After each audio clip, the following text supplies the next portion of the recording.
毫無疑問咧，WhatsApp 已經成為生活中不可或缺嘅部分啦。好似我咁啦，我會用 WhatsApp 同屋企人啊、朋友啊、同事啊聯繫。擔心會用好多 data？其實唔使驚啊，不如試下以下呢個服務啊。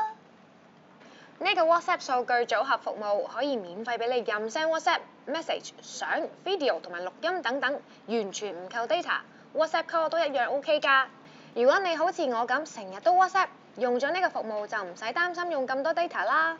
呢個服務亦都適合一啲除咗上 WhatsApp 之外，唔會點樣用部電話上網嘅人，好似老人家咁，都慳翻唔少㗎。